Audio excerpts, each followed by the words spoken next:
ก็คือมื้อนี้ตุกตาจะมาแนะนำการนำใช้บอร์ดออโตเทรดหรือว่า Quick Invest เนาะ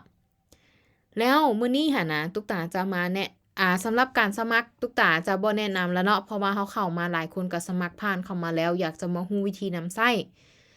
ตุกตาจะมาแนะนำวิธีนำใช้เพราะว่าการสมัครบ่ยากเนาะทุกคนเนาะซึ่งว่าวิดีโอของตุกตามีทั้ง YouTube อยู่ทั้ง YouTube แล้วก็ TikTok ทุกคนสามารถเข้าไปติดตามกันได้แล้วก็สมัครกันได้โดยผ่าน Gmail ของพวกเขาเลยที่ Active อยู่ใน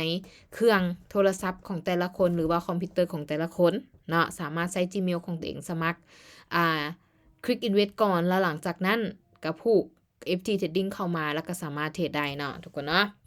ฝากถึงทุกคนที่ว่าเข้ามาพวกเขาเป็นนักเรียนรู้ และนักเทรดในเวลาเดียวกันฉะนั้นเฮาต้องเรียนรู้ศึกษาไปนำนะโอเค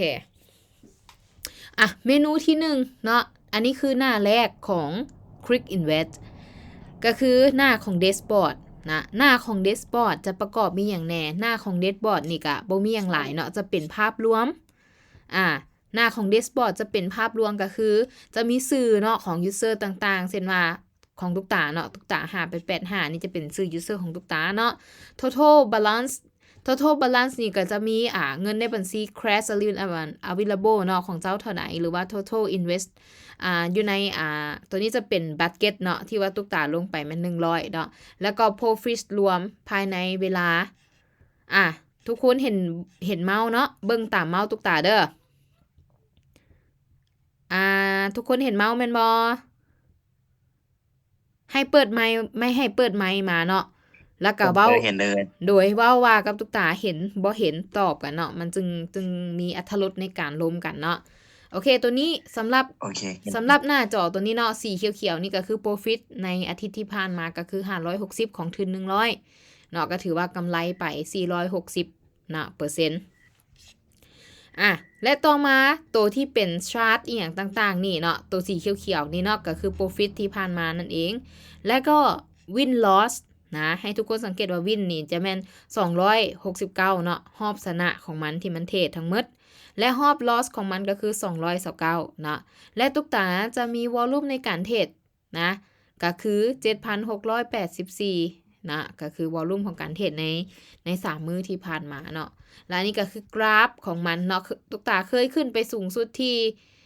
เคยเฮ็ดได้เนาะก็คือ300นะ300แล้วก็กลับลงมาแล้วก็กลับขึ้นไปอันนี้เป็นชาร์ตแต่ละประจำวันเด้อทุกคนเด้อสำหรับวันที่นั้นเนาะมันจะบอกเห็นบ่ทั้งเทิงเบื้องซ้ายมือมันจะบอกว่าจำนวนที่เจ้า Take Profit ทันเท่าใดและทั้งลุ่มเนาะเห็นบ่อันนี้เป็นวันที่เดือนปีเด้อโอเคต่อมาเนาะทุกคนจะเห็นคำว่า top average นะแพนก็คือเป็นแพนของเทรดเดอร์ที่ว่าเทรดที่เขาเจ้าเข้ามาเทรดแล้วเขาเป็นท็อปก็คือเขาจะเทรดที่มีเปอร์เซ็นต์ชนะหลายก้อนมูลแล้วเขาเจ้าจะถูกจัดเข้ามาในท็อปก็คือท็อป24ชั่วโมงแพน24ชั่วโมงในการเทรดของเขาเซ็นมาผู้นี้อันดับ1นี่เนาะชื่อว่า Cat S นี้เราได้เทรดอันดับ1ในรอบ24ชั่วโมงเรามีกำไรหรือว่ามี Profit อยู่ที่3บวก 31% เนาะแต่ว่าเราCapital เราหลายเนาะหรือว่าไอ้บัดเก็ตเราหั่นน่ะหลายเนาะเราได้ Profit หลายนะสงสัยทุนเราก็หลายเนาะก็คือเราจะขึ้นมาอันดับ1ต่อมาก็คือแทนเนาะแทนพอง112อันดับ2แล้วต่อมาก็คือ Telegram Sensi ตัวนี้เนาะที่ตุกตาใช้เด้อทุกคนเด้อวอลลุ่ม24ชั่วโมงของเราบวกไปที่ 358% เนาะก็คือมีกำไรอยู่ที่ 1,075.50 เซนต์นะสำหรับตัวนี้แล้วก็ Diary เนาะ Diary OR Diary ROI เนาะ Leader Board ก็คือเป็นบอร์ดที่ว่าเข้ามาเทรดนั่นแหละแล้วก็จัดอันดับแพน24ชั่วโมงคือกันเนาะ1ในนั้นก็มีตุกตานำก็คืออันดับ2นะทุกคนเนาะอยู่ที่วอลลุ่ม24ชั่วโมงของตุกตาในการเทรดเนาะก็คือมีเปอร์เซ็นต์ชนะอยู่ที่261%เนาะอยู่ที่อันดับ2ใน24ชั่วโมงนั่นเองตามมาติดๆเนาะกุ้งนาง9595นี่น่าจะบ่แม่นไผเนาะแม่นลีดเดอร์กุ้งนางนั่นเองเนาะทุกคนนะ สำหรับตัวนี้เนาะอันดับ4เฮาแต่ว่าอันดับ1กับอันดับ2นี่บ่ฮู้เนาะว่ามันไผเนาะก็จะมีจัดอันดับหรือว่าแรงนำนะถ้าหากว่าเฮาเป็นหนึ่งในนั้นที่ว่าเฮาเทรดอีหยังต่างๆเนาะถ้าหากเฮามีกำไรก็จะถูกจัดลงมาท็อป10อยู่นี่นะอันนี้ก็คือหน้าตาหน้าแรกของ FT แว่นของ Quick Invest นะและเบื้องขวามือตัวนี้จะเป็นคำว่า exchange เนาะตัวนี้เฮาก็สามารถเฮ็ดหยัง exchange ตัวนี้มันเป็นแพลตฟอร์มของ FT ที่เฮาเชื่อมต่อเข้ามาเนาะตัวก็จะบอก Gmail อีหยังของเฮาUSDT wallet เท่าใด Live wallet เท่าใดเนาะก็คือบัญชีจริงหั่นเด้เนาะบัญชีจริงเฮาอีหยังต่างๆตอนนี้ตุ๊กตามี$274เนาะแล้วก็มันจะมี withdraw เนาะเห็นบ่เมนู withdraw เมนู deposit เมนู transfer แม่นเมนูเดียวกันกับ FT เลยสมมุติว่าตุ๊กตาเข้าไปในเมนูคำว่า withdraw เนาะwithdraw คือหยังก็การถอนนั่นแหละทุกคนเฮาสามารถถอนถ้าเฮามีเงินในพอร์ตอยู่ใน invest เนี่ยเนาะในบัญชีของเฮาอยากถอนอยู่นี่เลยได้บ่ได้เนาะสมมุติว่าตุ๊กตาสิถอนตุ๊กตาก็ต้องมีเงินใน wallet ก่อนตุ๊กตาต้องไปที่ transfer เพื่อเปลี่ยนเงินแม่นบ่จาก leave account ตุ๊กตาจะเปลี่ยนทั้งหมดมาเป็นUSDT account แบบนี้แล้วหลังจากนั้นเห็นบ่ตุ๊กตาก็ไป withdraw คันสมมุติว่าตุ๊กตาอยากถอนทั้งหมดตุ๊กตาก็กด max อันนี้คือถอนในระบบคือกันเด้อทุกคนเด้อผ่านซื้อลิ้นและก็อันนี้ฝั่งซ้ายนี่ผ่านซื้อลิ้นฝั่งขวานี่ผ่านกระเป๋าเนาะคันสมมุติว่าผ่านซื้อลิ้นกับฟรีบ่มีค่าธรรมเนียมคันผ่านกระเป๋ากับ1 USDT ทุกครั้งของการถอนเนาะสมมุติว่าตุ๊กตาจะถอนผ่านซื้อลิ้นถอนไปหาไผสมมุติว่าซื้อเท้ากอไก่ที่ซื้อลิ้นเนาะเอา2 FA มาวางใส่แล้วก็กดส่งอันนี้แม่นการถอนเงินอยู่ใน Quick Invest คือกันกับ FT Trading เนาะและต่อมาแล้วหลายคนที่จะสงสัยว่าเอาเข้ามาในนี่มันสิเสียบ่อันนี้เนาะเพราะบ่เสียเพราะว่าหยังฮู้บ่ทุกคนคันไผเข้ามารู้สึกว่าตัวเองวนแซวแล้วปิดไมค์เด้อบ่เสียเป็นหยังฮู้บ่เพราะว่ามันมี2 FA มันมีรหัส2 FA ถ้าบ่มี2 FA ก็ถอนเงินบ่ได้เนาะทุกคนเนาะเห็นบ่มีใส่รหัสenter 2 FA code อยู่นี่เนาะแล้วค่อยกดเซ็นค่อยได้เนาะฉะนั้นการที่ว่าย่านเงินเสียหายห่วงนะทุกคนนะโอเคในเวลาที่กำลังสอนแชร์ทุกคนนี้ตุ๊กตาสิเทศไปพร้อมกันแล้วกันสำหรับการเทศของตุ๊กตาเด้อให้เบิ่งตัวนี้ก่อนเนาะแป๊บนึงตุ๊กตาจะเทคโปรฟิตอยู่ที่แค่บัตเก็ตไม่ใช่เด้อเซตเด้อโปรฟิต10เหรียญเสีย50เหรียญเด้อทุกคนเด้อเป็นแนวใดมาเบิ่งกันตุ๊กตาจะเทรดไปก่อนเทรดไว้เนาะแล้วเรามาเบิ่งกันว่าสิเทคโปรฟิตหรือว่าคัดลอสนะจ๊ะสต็อปลอสนะโอเคสตาร์ทโอเคกลับไปเมนูแรกก่อนเนาะก็จะเป็นแบบนี้เมนูถอนเมนูdeposit เมนูtransfer เนาะแลกเปลี่ยนเนาะอันนี้ก็เป็นรายการที่ว่าถอนออกถอนเข้าเฮาจะเปลี่ยนเป็นแบบบัญชีจริงบัญชีกระเป๋า USDT เนาะมันก็จะแจ้งเฮาอยู่นี่ว่าเฮาเฮ็ดธุรกรรมอีหยังเนาะอันนี้ก็คล้ายๆแจ้งเตือนนะทุกคนนะโอเคแล้วก็เบื้องขวามือทางเทิงสุดเนาะจะเป็นชื่อของตุ๊กตาหรือว่าจะเป็นเมนูของโปรไฟล์เฮาเนาะมีเซตติ้งมีเปลี่ยนภาษาแล้วก็มีอย่างอีกแน่มีโหมดดาร์กแล้วก็ไวท์ดาร์กเนาะไผอยากเปลี่ยนเป็นไวท์ดาร์กแบบนี้ก็ใส่ไวท์ดาร์กก็ได้เนาะแต่ถ้าหากอยากเปลี่ยนเป็นโหมดดาร์กก็เปลี่ยนเป็นโหมดดาร์กได้นะแล้วก็มีล็อกเอาท์อยู่บนนี้โอเคอันนี้คือหน้าตาของ FT Trading แล้วบนนี้นะทุกคนสังเกตเด้อนี่เด้อขวามือทางลุ่มสุดมันจะเป็นตัวบอกสิกนอลถ้าหากว่ามันขึ้นสีแดงๆนี่แปลว่ามันออกออเดอร์เนาะโอเคเป็นตัวบอกสัญญาณหั่นนะโอเคเมนูแรกผ่านไปโอเคบ่ทุกคนขอเสียงแน่ขอผ่านได้บ่โอเคผ่านได้โอเคจ้าผ่านได้บัดนี้เราไปเมนูที่2กันเลยเนาะนั่นก็คือพอร์ตโพลิโอเนาะต่อมาพอร์ตโพลิโอแต่อิน แม่น เตอร์เน็ตเรื่อยบ่ผ่านได้เด้อ สัญญาณชัดเจนอยู่บ่ทุกคนเช็คสัญญาณอีกบาทหนึ่งฮัลโหลฮัลโหล นิดก็อยากเสอะเลย เน็ตช้าบ่ทุกคนฮัลโหล แม่นแล้วตุ๊กตาเข้าได้ แมน ช้า เน็ตของตุ๊กตาซ่าเด้อ โอเคโอเคแป๊บนึงทุกคนขอรีเซ็ตเน็ตแป๊บนึง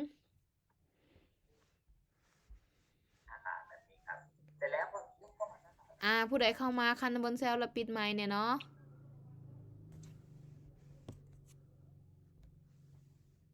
แป๊บนึงเด้อครับเฮาเฮ็ดเวียกกับอินเทอร์เน็ตนะทุกคนเน็ตจะช้าบ่ได้เด้แต่ก็เข้าใจตุ๊กตาเด้อตุ๊กตาอยู่บ้านนอกหน้อยหนึง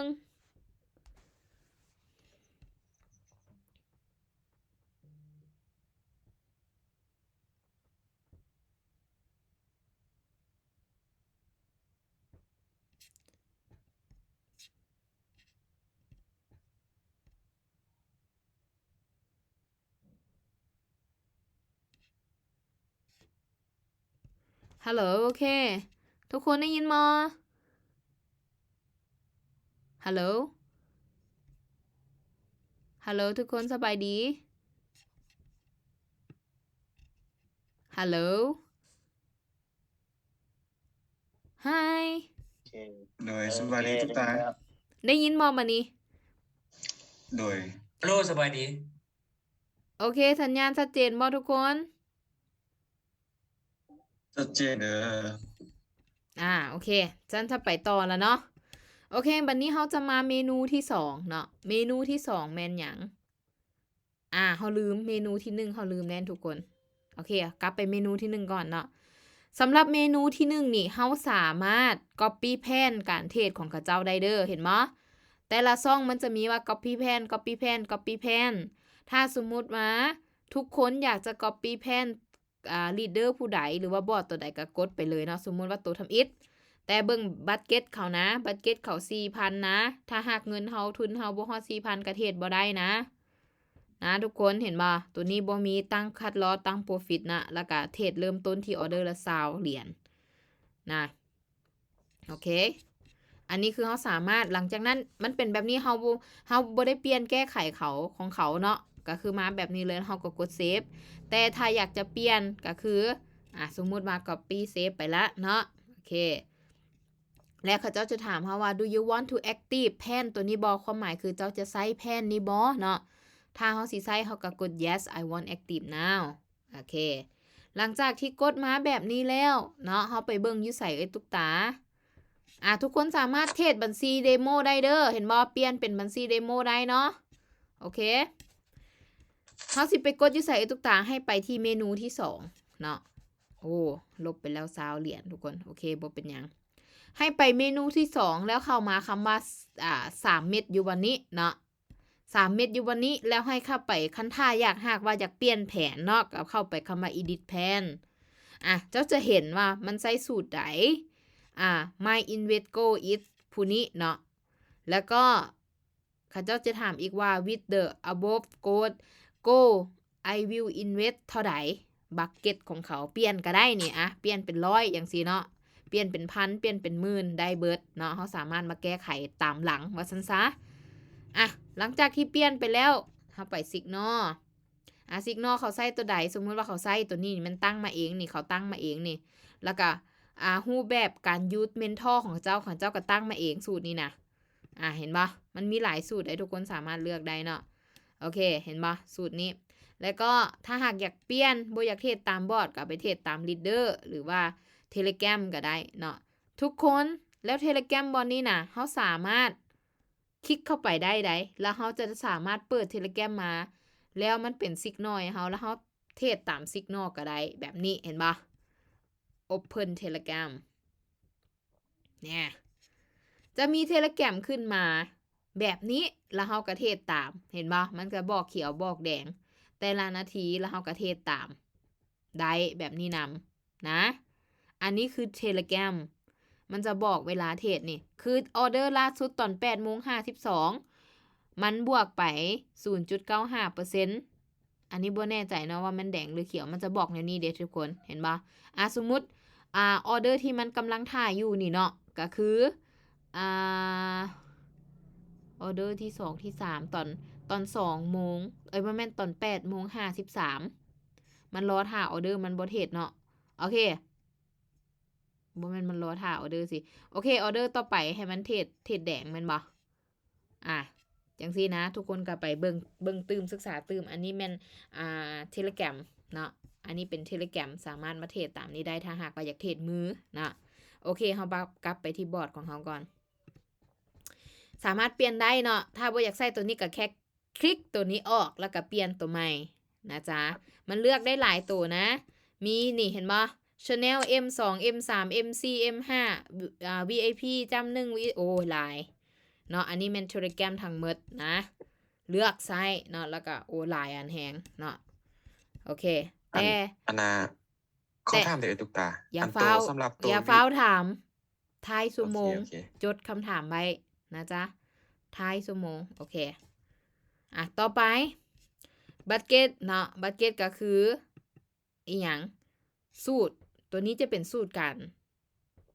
บัตเก็ตเนาะตัวนี้จะเป็นสูตรของการเทรดบ่แม่นตัวนี้เป็นสูตรการเดินเงินนะตัวนี้เป็นสูตรของการเดินเงินเขาเจ้าตั้งขึ้นมาเองนี่เห็นปะแต่ว่าเขาเจ้าเลือกโหมดของ Custom เนาะ Auto Twin นะมันจะมีสูตรอยู่ในหั่นเนี่ยคือตุ๊กตาก็ได้สร้างขึ้นมาเองเนาะมีอยู่2สูตรนี่แมรี่1010แล้วก็ตุ๊กตา99ตัวนี้เขาเป็นคนสร้างเองเด้อเขาเป็นคนสร้างเองจะอยู่ในเมนูต่อไปเนาะค่ะบัตเก็ตเขาเจ้าเซตเบสอะเมาเนาะก็คือเริ่มต้นในการเทรดเขาจะเริ่มเทรดที่20เหรียญเฮาอยากเทรด1เหรียญก็ได้เปลี่ยนเฮาก็คลิกเป็น1เหรียญจังซี่เนาะหรือ5เหรียญเนาะเริ่มต้นออกออเดอร์หรือ10เหรียญก็แล้วแต่หลังจากนั้นก็ถ้าได้ตามที่เฮาตั้งแล้วก็ไปขั้นตอนต่อไปนั่นก็คือ advanced option ตัวนี้จะเป็น expert mode เนาะถ้าเฮาอยากให้หมู่เห็นว่าเฮาอยู่แรงใดหรือเทรดอีหยังจังไดนะหรือ copy pen นะก็แค่เปิดตัวนี้อันที่1อันที่2 private mode ก็คือบ่อยากให้ไผฮู้ก็ปิดเนาะอันที่3ก็คือ take profit แล้วก็ cut loss ตั้งเอา10เหรียญเสีย10เหรียญชนะ10เหรียญหยุดชนะเสีย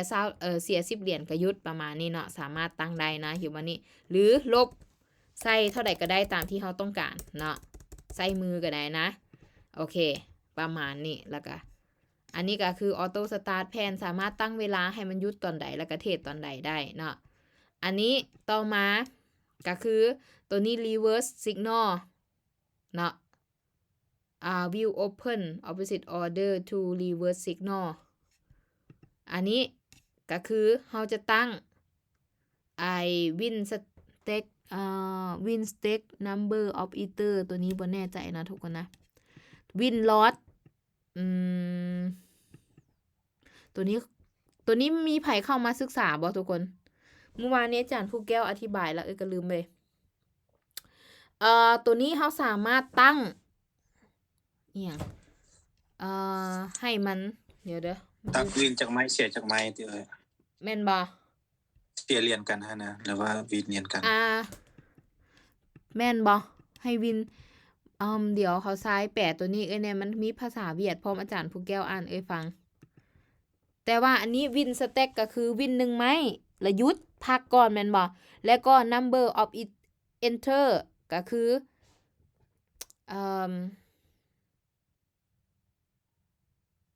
มันจะไปอีกออเดอร์หนึ่งหั่นนะแม่นบ่วิน1ไม้เสีย1ไม้ขั้นกันนะแม่นบ่ทุกคนเมื่อวานนี้เดี๋ยวแป๊บนึงแต่ไปลืมวิดีโอละโอเคบ่เป็นหยังเดี๋ยวเฮามาเบิ่งนำกันเลยบ่ยากเดี๋ยวเด้อก็ไป Google เลยแล้วเนาะกำลังจะซื้อถูกสร้างขึ้นเมื่อหนึ่งในสัญญาณตรงตามเงื่อนไขโอเคเฮาตั้งตัวนี้ก็ต่อเมื่อมันตรงตามเงื่อนไขแล้วมันจึงจะออกออเดอร์โอเคบ่ถ้าเฮาบ่ตั้งก็คือบ่ตั้งเนาะแต่ว่าสำหรับเอื้อยแม่นบ่ตั้งเด้อสำหรับตัวนี้ก็คือปิดไปเลย ถ้าทุกคนอยากตั้งก็ลองไปตั้งเบิ่งได้นะที่เอ้ยตั้งจะมีอยู่ตัวเดียวหนึ่งก็คือตัวนี้แหละสำคัญก็คือ take profit กับ cut loss นะหลังจากที่เฮาตั้งได้ตามที่เฮากำหนดแล้วอยากได้แล้วเปลี่ยนได้แล้วเนาะเป็นตามสไตล์เฮาตามงบตามทุนเฮาก็กดเซฟหลังจากนั้นเวลาที่ว่ากดเซฟแล้วเรียบร้อยเนาะ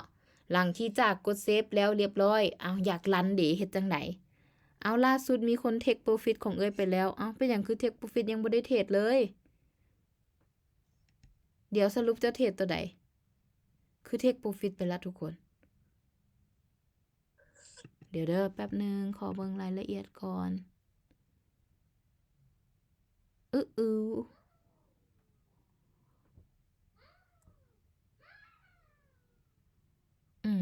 เดี๋ยวนะมันแอคทีฟ2แผ่นทุกคนเดี๋ยวแป๊บนึงเด้อกำลังปกติแอคทีฟ2แผ่นไม่ได้นะแต่ตัวนี้เทคโปรฟิตไปละโอเคหยุดอีกแผ่นนึงไผจื้อแนวเมื่อกี้นี่เอ้ยมีเงินเท่าไหร่283อ้าวเทรดแบบงงๆเนาะทุกคนตัวนี้กับเทคโปรฟิตคือกันOh my god ทุกคนเอ้ยเข้า2แผ่นพร้อมกันทุกคนเบิงงงว่ะเอ้ยก็ยังงงตัวเองอยู่เด้นี่ล่าสุดเอ้ยมีเงินอยู่200ป่ายเอ้ยจื้อได้แล้วตอนนี้ขึ้นมา357ได้แล้วได้ฮัลโหลไผตอบไปได้เนี่ยตัวที่หนึ่งได้แนะนำวิธีการกรอบแผนมานะแล้วได้กดสตาร์ทให้มันเมื่อกี้นี่นะแม่นวะแม่นเอ้าเดี๋ยวแนะนำวิธีกรอบแผนมานะครับได้วางแล้วได้ระหว่างเฮ็ดจังซี่แล้วได้กดสตาร์ทให้มันละตัวที่2ให้มันได้กดมาก่อนแล้วว่าอธิบายพร้อมประเทศพร้อมเอาแม่นบ่เพราะว่าเอ้ยไปกดรันมันอีกแม่นบ่แม่นแล้วเอาโอเคกลับไปเบิ่งอีกก่อนทุกคนมาแบบงงๆคือรัน2แผ่นตัวที่1บวก57และตัวที่2แม่นตัวที่1บวก57และตัวที่2บวก26ทุกคนเทค2เทค2ตัวเลยเดี๋ยวขอไปเบิ่งตัวนี้ก่อนว่าเทคโปรฟิตเท่าใดเดี๋ยวนะรายละเอียดของการเทคโปรฟิตของตัวเองเท่าใดเบิ่งแล้วก็งงๆเนาะแป๊บนึงเด้อ edit plan profit order at once take profit UT10 เหรียญแต่มันก่อนหน้านั้นเขากำลังอธิบายอยู่บ่ได้เซฟถึกบ่และต่อมาตัวนี้ take profit เท่าไหร่ก็10เหรียญคือกันแต่งงมาแบบงงๆว่ามันมาบวกได้357ได้แนวใดโอเคบ่เป็นหยังทุกคน take profit แล้วก็สต็อปก่อนนะโอเคนะโอเคฉะนั้นก็คือหยัง3ขีดหรือว่าจ้ำ3เม็ดนี่นะ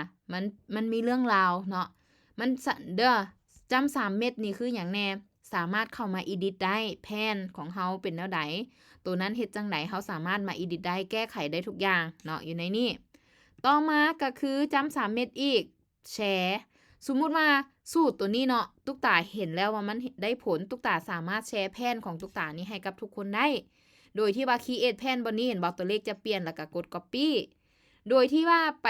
วางไว้บนไหนเวลาที่ตุ๊กตากดให้เนาะทุกคนก็เข้ามาคำว่า import นี่เนาะแล้วก็ทุกคนก็วางโค้ดใส่แล้วก็กด import now มันจะดึงแผนตุ๊กตามาออโต้เลยเนาะอันนี้ก็คือคำว่า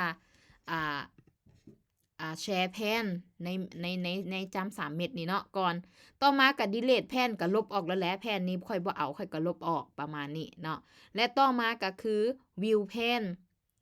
นก็คือ view เบิ่งมาตอนนี้เฮา stop start อยู่บ่หรือว่าเฮา take profit เท่าใดเฮากำไรเท่าใดประมาณนี้เนาะคำว่า view แพนแล้วเฮาจะเห็นรายละเอียดเบิดว่ามัน take profit บ่กำไรเท่าใดแล้วก็มีเปอร์เซ็นต์การชนะป้าทุกคนเทรด2ออเดอร์ทุกคนวินเลท 100% โอ้ my god แล้วก็ชนะไปโปรฟิตก็คือ57เหรียญเนาะรายละเอียดอันนี้ต่อมาก็คือ7มื้อโปรฟิต7มื้อก็ได้เท่านี้เนาะเพราะว่าหาก็รันมื้อนี้แล้วก็เห็นรายละเอียดการเทรดของเฮาเนาะเมื่อกี้นี่เมนูหยังก็ detail เนาะ view detail เนาะแม่นบ่โอเค view detail ทุกคนจะเห็นการtake profit อีหยังต่างๆ จะบอกอยู่นี่เด้อว่าเจ้าคัดลอสหรือ take profit ถ้า stop loss จะเป็นสีแดงถ้า take profit จะเป็นสีเขียว ถ้าหากว่ากำลังเทรดอยู่มันจะเขียนว่า ongoing นะโอเคอยู่วันนี้เนาะโอเคสำหรับเมนูนี้ก็จะประมาณนี้สำหรับเมนูของพอร์ตของพอร์ตเนาะโพริโอนี่สามารถผ่านได้บ่สำหรับเมนูที่2ฮัลโหล อืม ได้ พันได้พันได้ ข้อตามอันตื่มนิดนึงเดี๋ยวตัวนี้อันบอลจำ3เม็ดเนาะตัวบอลวิวของพอท่านน่ะ วิวดีเทล แม่นมันจะมีวิวอีกตัวหนึง3พอ3จำอยู่บอลทางเทิงบอลเซียนแปลน นี่บ่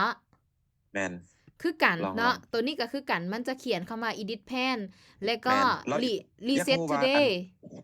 เลย อยากรู้ว่าอันตัว edit plan นี้อันตัวเงินตั้งต้นให้มันเดินเท่าใดเพราะว่าเวลาเขาตามอันน่ะ leader ได้1เราเขาเจ้าคือออกใหม่40ซะเนี่ย โอเค มันจะขึ้นตามสูตรเขามันจะเป็นตัวนี้ นี่เห็นบ่ นี่ อันนี้มันเป็นสูตรที่เขาตั้งมา โดยกำหนดสูตร mental ขันเจ้าจะเป็นคำว่า custom auto twin เดี๋ยวเขาจะมาศึกษาคำว่า custom auto twin นี่เป็นแนวใดในเมนูต่อไปโอเค โดยแสดงว่าอันบัดเจ็ต amount ตัวที่มันเซตอัน10ให้เริ่มต้นนี้มันจะบ่สนเลยเนาะมันจะเป็น บอ ของ มัน เจ้า สน เพราะว่าเริ่มต้นมันจะเริ่ม10แต่10แล้วค่อยจะไปซาวเมื่อค่อยชนะซาวแล้วค่อยสิไปหยังมันขึ้นตามสูตรตัวนี้ โอเคบ่ อ๋อ เดี๋ยวเขาจะไป เพราะว่า พาตัดเพื่อวิจัยสูตรcustom auto twin อีกบาทหนึ่งโอเคบ่ เพราะว่า เมื่อกี้เบิ่งแล้วงงเพราะว่ามันเริ่มต้นมาละไม่40เลยสิเนี่ย โอ เพราะ เค ว่า มันเป็นการกำหนดเขาเพราะว่าบัตเก็ตของเขา อ่า ตัวนี้แม่นพอร์ตละ 4,000 เด้น้องเข้าใจบ่เขาจะเริ่มต้นเทรดที่ซาวเวลาที่ชนะซาวมันจะขึ้นไป40อีหยังต่างๆอย่างเสียนะ อันนี้มันเป็นสูตรของเขาที่เฮาบ่ได้เปลี่ยนมันจะไปตามสูตรเลย โอเค อ๋อ โอเค โอเค สำหรับเมนูพอร์ตโฟลิโอจะผ่านไปเนาะ ต่อมาก็จะคือบัตเก็ตเนาะสเต็กแกรลี่โอเค ต่อมา โอเค ต่อมาจะเป็นเมนูที่ 3 เมนูที่ 3 นี่เห็นบ่เนี่ยเขาใช้สูตรนี้เห็นบ่นี่ W แล้วก็custom auto win นะจะเป็นประมาณนี้เนาะได้เห็นบ่ square name แล้วก็ mentor using แล้วก็ save mode active อีหยังต่างๆ ตัวนี้พวกเรานี่เนาะเขาสามารถสร้างขึ้นมาเองได้บ่ได้เด้อได้นะ โดยต้องสร้างมาแบบใดสังเกตเขาจะไปสร้างเองได้สูตรของการเดินเงินเฮาเนาะทุกคนเข้ามาคำว่า new นะวันนี้เบื้องขวามือเห็นบ่ใส่ชื่อของตัวเองลงไปสมมุติตุ๊กตาจะตั้งชื่อการเดินเงินหรือสูตรการเดินเงินของตัวเองใส่คำว่าตุ๊กตาจะใส่คำว่าเควิน888นะข้อที่1ตุ๊กตาใส่ชื่อไปแล้วข้อที่2มันใส่บอกว่า budget mentor เนาะโอเคตุ๊กตาจะเลือกตัวใดนี่มันมีทั้งหมดนี่ all order ทุกออเดอร์เลยมันจะนับตัวที่2มา custom auto win ข้อที่3มาการเดินเงินแบบ martingale ตัวที่3ตัวที่4 victory 2ตัวที่3 victory 3ตัวที่5 victory 3และตัวที่6 victory 4สมมุติตุ๊กตาเลือกmartingale ปึ๊บคำว่า martingale มันจะเป็นการคูณเงินขึ้น1ถ้าเสียมันจะไป2ถ้าเสียไป4ถ้าเสีย4ไป8อีกอย่างจนฮอด35อันนี้คือการเริ่มต้นเทรดด้วย1สมมุติว่าเฮาเลือกเมื่อกี้นี่มีไผถามว่าเซตเบสอะเมาท์แม่นบ่ถ้าเลือก10มันจะเปลี่ยนเป็น10 20 40 80มันจะคูณ10หั่นนะเข้าใจบ่แต่ถ้าเซตที่1มันจะเทรด1 2 4 8ไปถ้าเซตที่5มันก็จะเริ่มที่5แล้วก็10 15แบบนี้ขึ้นไปเรื่อยๆถ้าหากว่าไปตามสูตรมันโอเคบ่และหลังจากนั้นถ้าได้เด้ปึ๊บเฮาตั้งตามนี้แล้วก็แค่กดเซฟอยู่บัดนี้สมมุติเลือกมาติงเกลเนาะกดเซฟหรือบ่อยากเอามาติงเกลอยากเอาวิกตอรี่3นี่มันก็จะเป็นประมาณนี้เห็นบ่ถ้าเฮาอยากเปลี่ยนเด้เฮาก็สามารถมาแก้ตัวเลขพวกนี้ได้โอเคบ่แก้สูตรนะแก้สูตรเลขของมันนี่นะสูตรของการเดินเงินนะทุกคนสามารถเปลี่ยนได้ แต่ก็มาอ่านเงื่อนไขว่าอ่าเซตของเงินแถวที่1นี่มันเป็นหยังเซตของแถวที่2นี่เป็นหยังบ่แม่นเนาะข้อที่3เซตแถวที่1เซตแถวที่2เซตแถวที่3เป็นหยังเนาะมันจะมีเงื่อนไขบอกอยู่นี่นะโอเคหลังจากนั้นก็กดเซฟปึ๊บเห็นบ่สูตรของเควิน88จะมาทันที ซึ่งจะใส่สูตรของวิกตอรี่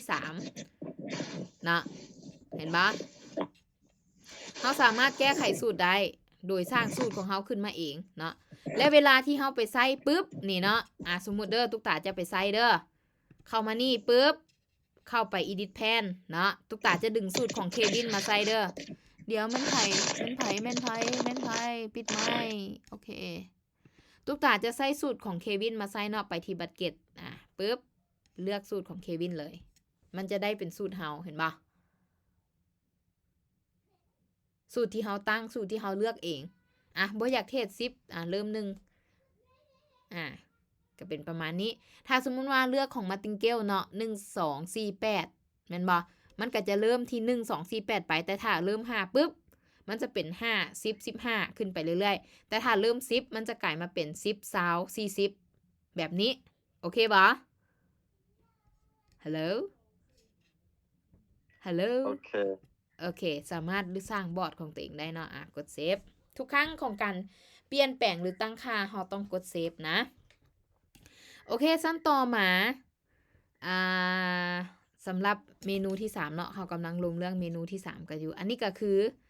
สามารถไปแก้ไขได้เนาะ edit เส้นสูตรของตัวนี้ให้กับทีมเราได้ลบอย่างต่างๆอันนี้ก็คือ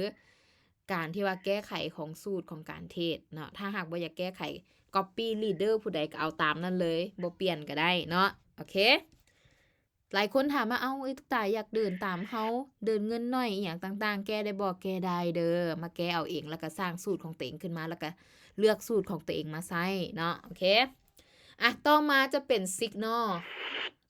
คำว่า signal ก็เลือกได้อีกคือเก่าเนาะเจ้าอยากเลือกแบบใดก็ได้เจ้าอยากเฮ็ดจังไหนก็ได้เนาะโดยที่คำว่า new board นี่เห็นปะนี่ใส่บอร์ดเนมของเจ้าสมมุติตุ๊กตาใส่คำว่าเควินคือกันเควิน5858เลือกเมนทอดเอาเองว่าจะเอาเป็นsingle method หรือว่า string method เนาะตุ๊กตาเลือก mix เอาทั้งหมดเลยและต่อมา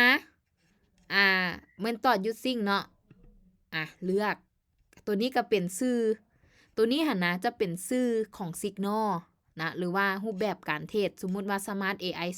2บ่หรือว่า reverse บ่สูตรตามผลลัพธ์บ่หรือว่าไซเวย์1คือสมมุติว่าตอนนั้นมันเป็นตลาดไซเวย์เขียวแดงเฮาก็เลือกไซเวย์ก็ได้สมมุติว่าเนาะไฮบ่หรือว่าโลบ่หรือว่าปิงปองนี่บ่ฮู้เนาะว่าสูตรไผที่สร้างขึ้นมาชื่อปิงปองเนาะแล้วก็ always up ก็คือหยังค่อยบ่สนใจค่อยเทศตลาดขาขึ้นอย่างเดียวออเดอร์นั้นจะออกแต่เขียวตลอดเนาะแล้วก็ always down ก็คือดาวตลอดอันนี้นี่ก็โอเคนะทุกคนนะตุ๊กตาลองใช้นะก็คือหยังตุ๊กตาเปิดบอร์ดมา2ตัวตุ๊กตาเปิดตัวนึงเขียวแล้วเปิดตัวนึงแดงสรุปยังมีกำไรแล้วก็ยังมีวอลลุ่มเด้อลีดเดอร์เด้อหรือถ้าเทรดตัวเดียวสำหรับเทรดเดอร์ก็คือต้องถ้าหากว่าอยากเทรดสบายหรือว่าแบบว่าให้มันเทรดสีเดียวเลยนะทุกคนต้องเบิ่งกราฟนำคู่กันในการเทรดถ้าหากว่าตอนนั้นกราฟมันเป็นเทรนขาขึ้นซะส่วนใหญ่ก็เลือก always up ไปเลยเนาะให้มันเทรดเขียวอย่างเดียวนะแล้วก็ถ้าหากว่ามันเป็นแดงเฮาก็เทรด always แดงเลยก็ได้คือกันเฮาก็เลือกเนาะสมมุติว่าตุ๊กตาเลือก always down always down อยู่นี่โอเคก็สามารถเพิ่มขึ้นไปเรื่อยๆได้เด้อทุกคนเด้อแล้วก็ลบก็ได้เนาะอยู่ในนี่แล้วก็ตุ๊กตาก็กดเซฟอยู่บนนี้เห็นป่ะจะมีเมนทอดของเควินขึ้นมากลับไปที่ตัวนี้คืนตุ๊กตาจะไปเลือกของเควินมาใส่เนาะปึ๊บedit pan bucketบ่แม่นต้องเป็น signal เนาะปึ๊บตุ๊กตาจะไปเลือกของที่เฮาตั้งมาเมื่อกี้นี้ไม่ใช่แบบนึงเฮาใส่บอท AI แม่นบ่ เควิน88บ่หรืออีหยังต่างๆเพราะว่าเฮาใช้เป็น AI เนาะเป็นสิกนอเด้ตุ๊กตาเลือกเควิน88ก็ได้เห็นบ่แล้วก็กดเซฟนะถ้าบ่อยากใช้อันนี้เป็นสูตรเก่ามันนะโอเคบ่ทุกคนพอจะเข้าใจบ่สำหรับการสร้างสูตรเองยังได้เนาะสร้างสูตรเองอีหยังต่างๆเนาะโอเคฮัลโหลฮัลโหล โดยได้ยิน พอผ่านได้เนาะทุกคนสามารถสร้างสูตรเองได้เนาะนอกจากว่าบ่อยากใช้สูตรของลีดเดอร์นั่นแล้วเฮามีสูตรของเฮาเองเฮาก็สามารถ new board อยู่บนนี้ได้เลยนะจ๊ะแล้วก็แชร์บอร์ด edit ลบอีหยังต่างๆได้อยู่นี่นำนะโอเคอันนี้ก็คือเมนู Signal ต่อมาก็คือเมนูของ VIP Member สามารถเปิดตัวแทนได้อยู่นี่นำเนาะทุกคนเนาะก็คือมันจะลิงก์ตามไผที่เป็น header อยากเปิดตัวแทนก็เปิดอยู่ในนี้ได้เลยเนาะมันจะลิงก์ตามบอร์ดจะลิงก์ตาม user ของ FT เฮาเด้อโอเคก็คือต้องมีเงิน100อยู่ในกระเป๋า USDT แหละก็สามารถเปิดได้เลยเนาะโอเคต่อมาตัวนี้ก็จะเป็น document ของQuick Invest เนาะมันก็จะแนะนำตัวเองว่ามันเป็นไผเป็นไผมาแต่ไสมันเฮ็ดหน้าที่หยังอีหยังต่างๆเนาะไผอยากรู้รายละเอียดอีหยังตื่มก็สามารถไปอ่านตัวนี้ได้นะโอเคสำหรับเมนู document และต่อมาก็คือ get help เนาะก็คือความช่วยเหลืออีหยังต่างๆเฮาสามารถอีหยัง how to register อีหยังต่างๆไผอยากรู้ว่าวิธีสมัครอีหยังจังไดใช้จังได ก็เสียเวลามาอ่านนิดหน่อยนึงก็ได้เนาะก็จะเข้าใจตื่มนะและตัวสุดท้ายก็คือลิงก์ของ FT ของเฮาหั่นแหละมันจะโชว์ตัวนี้ขึ้นมาถ้าหากว่าเฮาเชื่อมต่อกับ FT ก็จะโชว์ขึ้นมาถ้าหากว่าเฮาเปลี่ยนเชื่อมต่อกับเว็บอื่นก็จะโชว์ขึ้นมาแทนตัวนี้เนาะเพราะว่าหน้าตาตัวนี้แม่นสามารถล็อกอิน binary option ได้ทุก binary option ที่เทรดในรูปแบบของ FT เนาะฐานเฟรมสั้นอีกต่างๆโอเค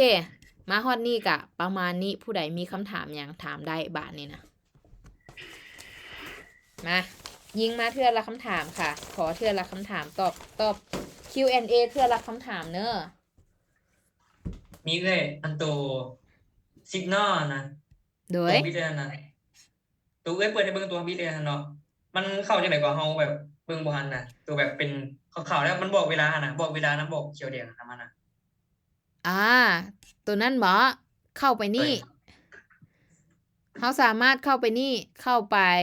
เทรดของเฮาได้ปกตินี่ล่ะแล้วหลังจากนั้นเข้าไปดีเทลนี่เข้าไป3เม็ดเนาะแล้วเข้าไป edit pan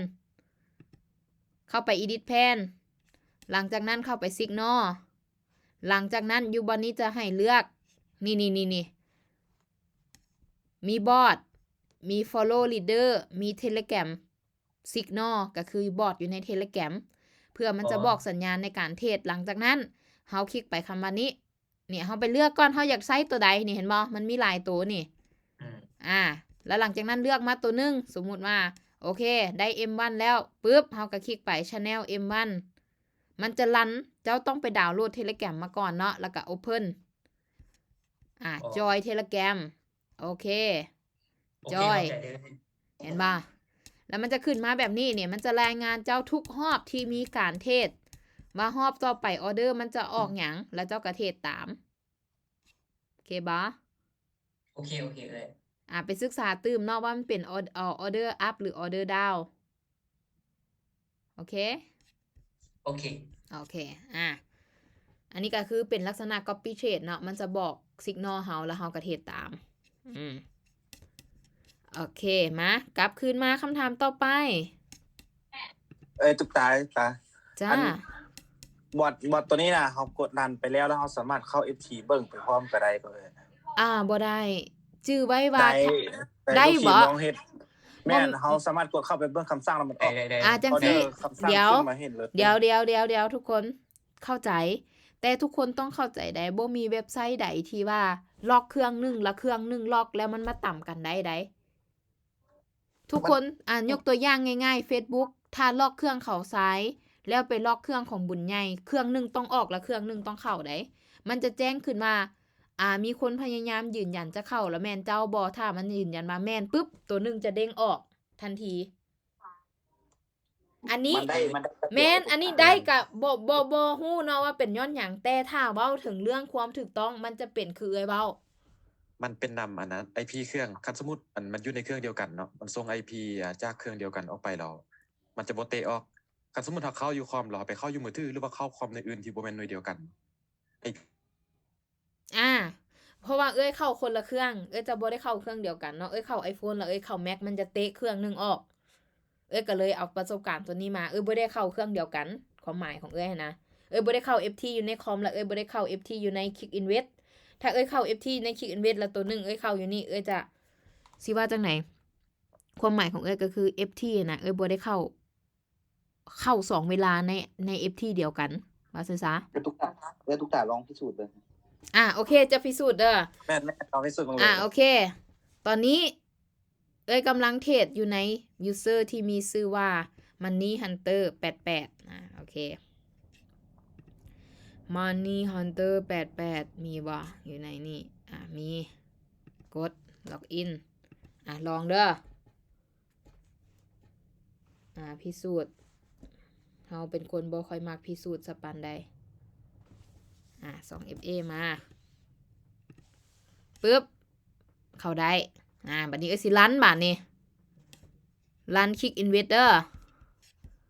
เดี๋ยวใส่สูตรได้รันแป๊บนึง Edit Pan งงคือกันสูตรนี้มันเทรดมาฮอตนี่ได้ยังไง เดี๋ยวแป๊บนึงเอ้ยขอทำการแก้ไขแพลนเอ้ยก่อนสักหน่อยบัดเก็ตเทเลแกรมซิงซี่เอ้ยก็เริ่มหานี่โอเคมีการผิดพลาดอีกอย่างทางเทคนิคบ่เซฟกดสตาร์ทโอเคปึ๊บกำลังจะรันแพนแล้ว FT เอ้ยก็รันอยู่อย่างที่เดี๋ยวเบิ่งว่ามันสิรันให้เอ้ยบ่โอ้ยออกออเดอร์เสย ดึงขึ้นมา2จอเลยทุกตา ไม่เอ้ยใส่อยู่หน้าเบราว์เซอร์เดียวกันยังมันยังบ่ออกออเดอร์มันยัง สลับไปสลับมาเบิ่งก็ได้ ไปเบิ่งคำสั่งอยู่ FT แม่ มันออกออเดอร์ไปแล้วทุกคนนี่มันกำลัง going on แป๊บนึงเด้อview อุ้ยเน็ตบ่ได้ออกออเดอร์นี่5ปึ๊บ FT ออกออเดอร์บ่มันจะอยู่ซ้ายมือออกออเดอร์โอเค แบบนั้นเลยแบบนั้นเลย ซอดคือกันนี่ซอดก็แปลว่าดาวเนาะซอดก็แปลว่าขายนี่โอเคบ่ก็ลองเบิ่งเนาะก็ถือว่าคันได้กะมันสิเป็นหยังล่ะมันเป็นหยังทุกคน แอนดี ฮะ ว่ามัน2อันพร้อมกันได้น้องก็สงสัยคือนั่นแหละ เอ้ยก็สงสัย ไม่เอ้ยลองเบิ่งสินะ ส ว่า นาเสย แบบนี้เลยนั่งเบิ่งมันเทปติ้งติ้งติ้งเลย นะ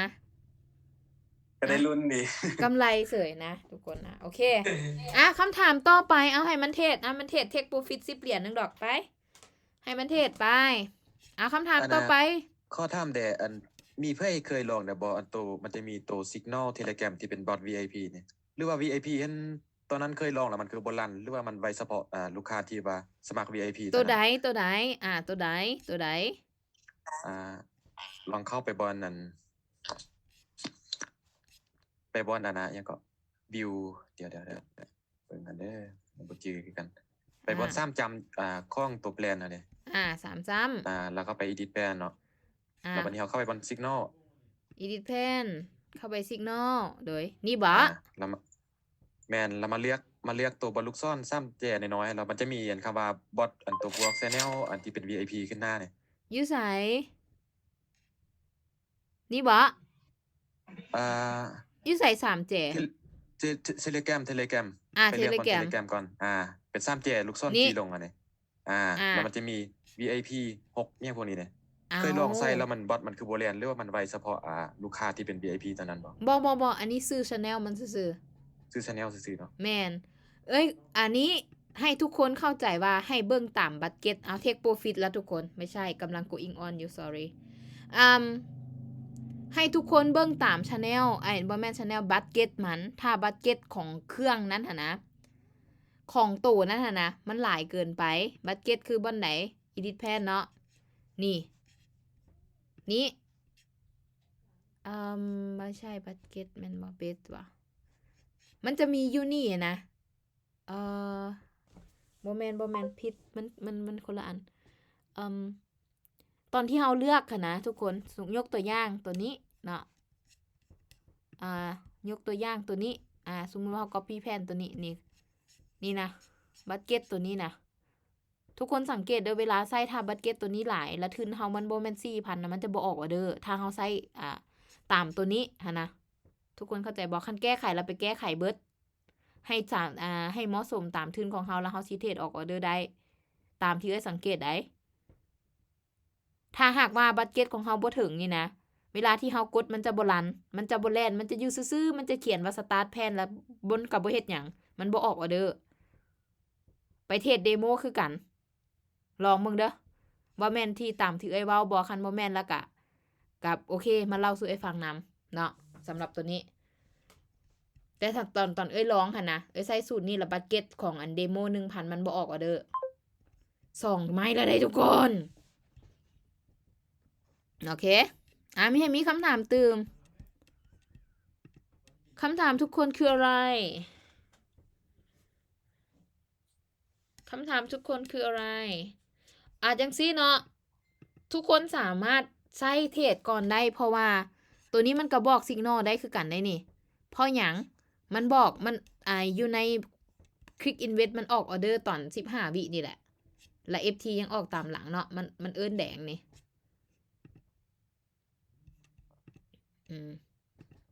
เทรดแดงต่อนะคำถามต่อไปทุกคนฮัลโหลมีคำถามบ่คำถามทุกคนคืออะไร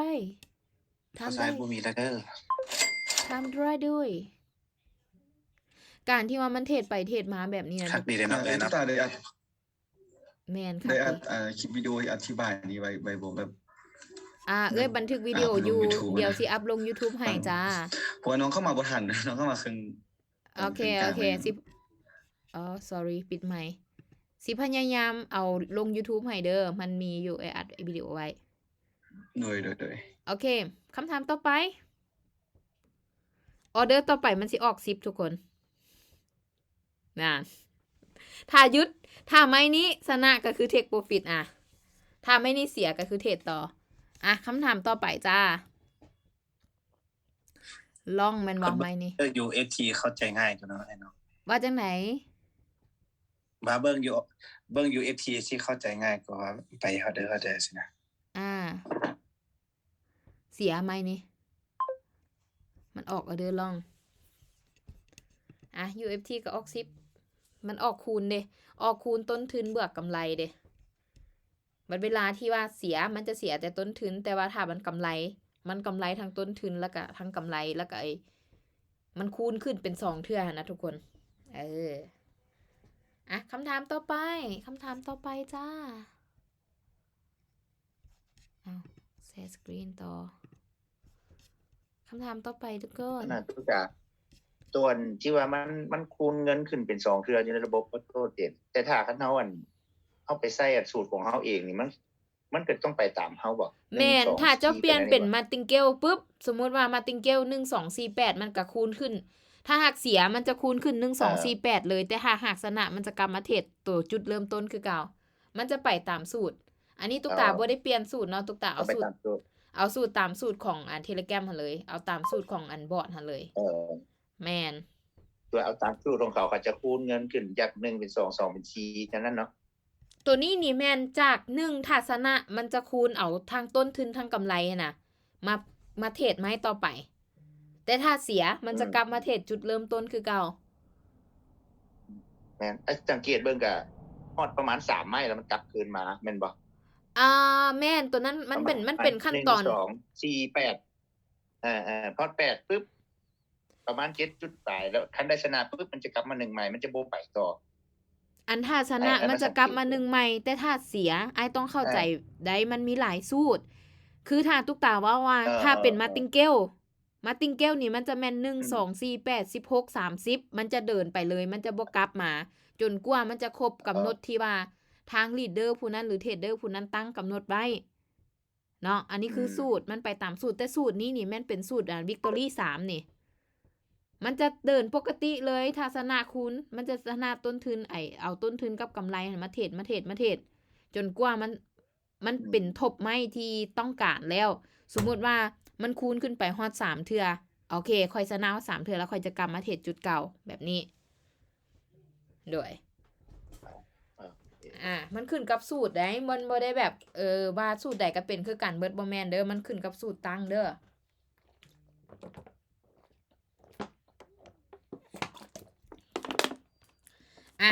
ขอคำถามต่อไปทุกคนตัวนี้เขาคัดลอดไว้ที่ที่50เนาะถ้าเสีย50มันจะหยุดเองตอนนี้เสียไปแล้ว15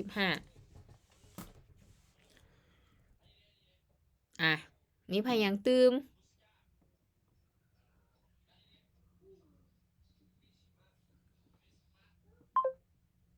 โอเคไว้ทุกคนมันเทรดแต่เขียวแต่ว่าส่ว มัน น อีกตัวนึงตัว My Investment ตัวนี้นะมันให้100นี่นะ100นี่มันคือเงินที่เฮากำไรบ่หรือว่าเป็นเงินชื่นเฮาตัวนี้บ่มันเป็นบัดเก็ตที่เฮาตั้ง 100 amount มันเป็นบัดเก็ตที่เฮาตั้ง amount ไว้เวลาที่มันถามเด้เวลาที่เฮาเข้ามามันเขียนว่า your goal เท่าใดเด้ตัวนั้นแหละถ้าสมมุติไอ้ตั้งอยู่ยกตัวอย่างคือเฮาไปก๊อปปี้เขาเจ้านี่เขาเจ้าว่า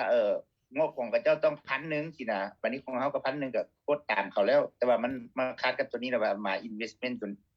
ตัว Go Eat ตัวนี้นี่นะ100นี่มันเป็น100ที่เฮากำไรกับมันบ่แล้วมันหยุดบ่หรือว่าแม่นมันเป็นโกเด้มันเป็นโกมันเป็นเป้าหมายที่เฮาตั้งไว้ตัวนี้หันใส่หยังก็ได้เนาะใส่หยังก็ได้มันเป็นแค่เป้าหมายที่เจ้าตั้งไว้ซื่อๆนะเป็นเป้าหมายนั่นบ่ด้วยแต่มันกลุ่มกันข้ามกับอันตัว Take Profit กับ Stop Loss บ่เกี่ยว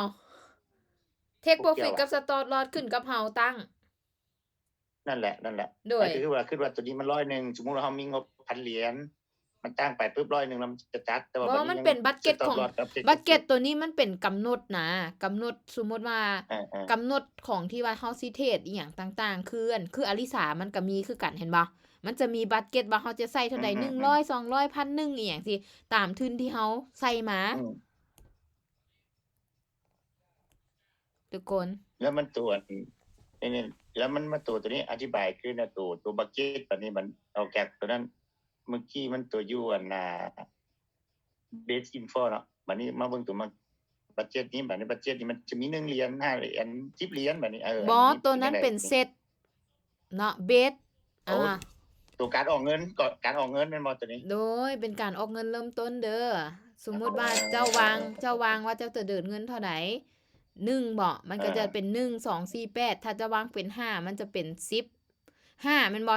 ถ้ามันคูณเงินถ้าเป็นสูตรคูณเงินมันก็จะเป็น10 20ขึ้นไปเรื่อยๆอันนี้มันขึ้นอันนั้นเป็นเงินตั้งต้นในการออกออเดอร์ไม้แรกของเจ้าแนวนี้ดีกว่าเข้าใจง่ายนั่นแหละบัดนี้มาตัว Take Profit บาทนี่ Take Profit ยกตัวอย่างว่าคือไอ้ว่ามันคิงเนาะเงินเฮาเข้าตามกับเจ้านี่ 1,000 เหรียญเนาะตั้งแต่ว่าตัวบอนอัน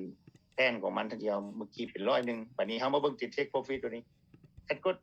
10% มันก็ออกแต่10เหรียญ 20% 20เหรียญแสดงว่ามันเอาตัว100ตัวที่เฮาเว้าเมื่อกี้มาตั้งบ่แม่นตัว 1,000 ของทุนเฮาเลยแต่ซั่นเนาะแม่นตัวนี้นะทุกคนเข้าใจเด้อ10 20 30มันเป็น100มันเป็น100แต่ว่าเฮาอยากได้100เฮาก็พิมพ์100ได้เฮาอยากได้1,000เฮาก็พิมพ์ได้เพราะว่ามันเป็นจำนวนเงินเห็นบ่ทุกคนถึงเวลาที่ทุกคนกด10มันจะออกมาเป็น$10จังซี่นะกด50มันก็ออกมาเป็น$50แต่ว่าโอ้ข่อยบ่อยากได้50ข่อยอยากได้100เฮาก็กด100ใส่เลยก็ได้เพราะว่ามันเป็นจำนวนเงินบ่แม่นเปอร์เซ็นต์น่าจะตัวนั้นเป็นจำนวนเงินแต่ว่าตัว Take Profit นี่มันเป็นเปอร์เซ็นต์แต่ว่ามันเพิ่นเอาเป็นเปอร์เซ็นต์ของ100ตัวนั้นแม่นบ่แม่นแล้วมันบ่แม่นเอามันบ่เอาเปอร์เซ็นต์ของงบของเฮาที่ว่าอยู่ในพอร์ตของเฮานะสมมุติว่าเรามี1,000เหรียญสินะ10%มันก็ต้อง100นึงเนาะแม่น นี่แหละตัว อันนี้ต้องลองเบิ่งเด้อ ตัว อันนี้ต้องลองเบิ่งเด้อตามที่ตุ๊กตามากดนี่นะ เพราะว่าตุ๊กตาใช้ทุนแค่100เดียวเนาะ ตุ๊กตาลองกด10มันก็ออก10แต่ ถ้าทุกคนมีทุน 1,000 ลองใช้ตัวบอร์ดเดโมก็ได้ มากด100มากด10เบิ่งมันสิออก100บ่เนาะคันมันบ่ออกตามนั้นเฮาก็ตึมเลข0ไปให้มันตัว1ตัวนี้บ่เป็นปัญหาเด้อ โอเค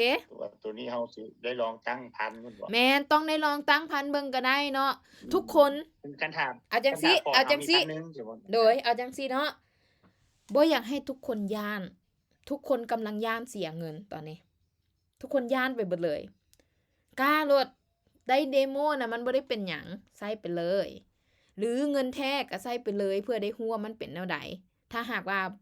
บ่กล้าก็คือใส่เดโมก่อน แล้วก็ลองไปโลดมันบ่มีผิดหยังถึกโอเค สูตรนี้บ่คักละลบไปเอาตัวใหม่มา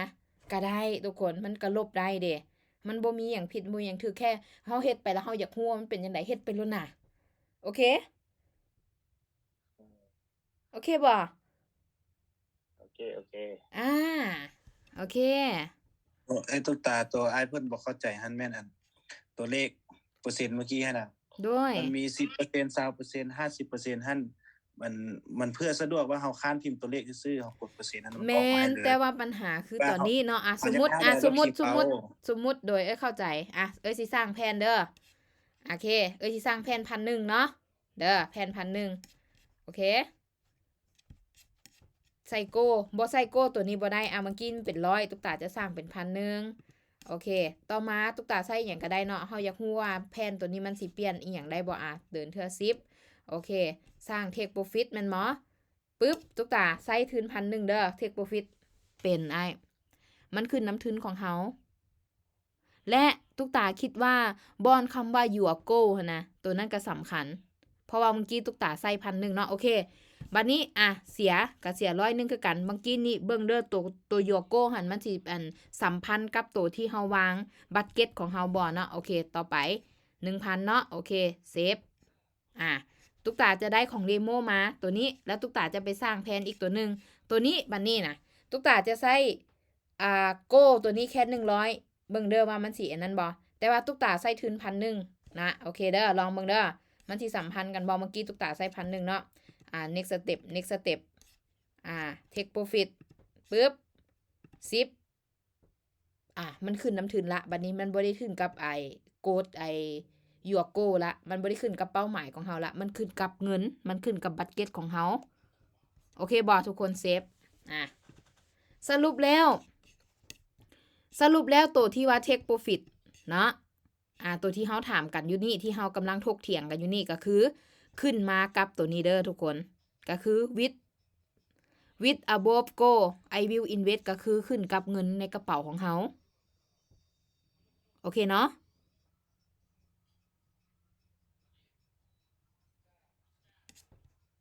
ฮัลโหล โดยเอ้ย โอเค งั้นอยากเทียบ profit อะไรพิมพ์เอาเลยก็ได้ บ่ ถ้าคันพิมพ์ เปอร์เซ็นต์ บ่เฮากำลังจังซี่เข้าใจเฮากำลังถกเถียงกันว่าเฮาจะ take profit ตามที่เฮาพิมพ์เอาหรือมันขึ้นกับตัวใดเราอยากฮู้จังซี่เราอยากฮู้ว่าถ้าเฮากด100เวลาที่เฮาไปกด take profit หรือคัดลอสน่ะมันจะขึ้นตามเปอร์เซ็นต์ที่เฮากำหนดบ่หรือถ้าเฮากด 1,000 หรือเฮากด 10,000 profit ที่เฮากำหนดหั่นมันจะไปตามเปอร์เซ็นต์ของ 10,000 บ่แม่นบ่ฮัลโหล แม่น ต้อง บัดนี้ตุ๊กตาใส่10,000เนาะไปเบิ่งบัดเก็ตแอดวานซ์ต่อไปว่าตัวที่ Take Profit หั่นตุ๊กตาสิลองใส่10เบิ่งถ้าหาก10มันจะเป็น 1,000 เนาะลองเบิ่งโอเคแสดงว่ามันขึ้นกับทุนของเฮาบ่ได้ขึ้นกับตัวโกโอเคอันนี้ถูกบ่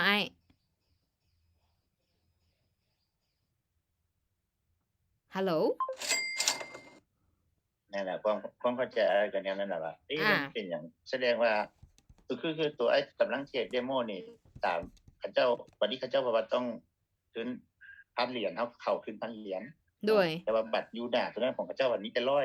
เอามาเทคโปรฟิตจนกว่ามันออกแต่ 10% ก็มีแค่$10น่าจะเป็น100นะนั่นแหละ โอเคแสดงมาตนที่ เอา เฮา ต้องไป เลือก แก้ แผน เราต้องไปแก้ถ้าทุนเรา1,000 เหรียญเราต้องไปเลือกช่องที่ 1,000 เหรียญ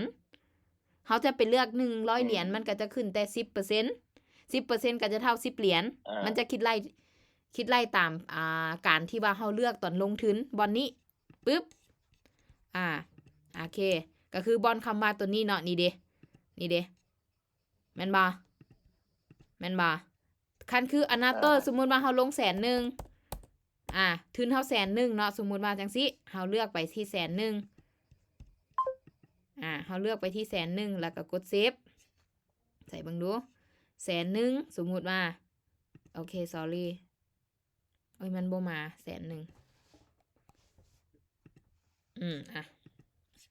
ตาเลือกไปที่100,000โอเคถูก100,000 50% ก็คือ 50,000 เนาะโอเคแม่นมันจะขึ้นกับสำหรับตัวนี้มันจะขึ้นกับทุนของเฮานะสำคัญเลยเฮาต้องเลือกทุนของเฮาให้ถูกแล้วเฮามาเลือกไอ้ 10% อีหยังต่างๆนี่มันจะคิดไล่ตามทุนของเฮานะโอเคเป็นอย่างทุกคนฮู้บ่ว่าเขาเจ้าแค่วางมา10 20แล้วก็ 50% ของการtake profit แล้วก็คัดลอสทุกคนฮู้บ่ฮัลโหล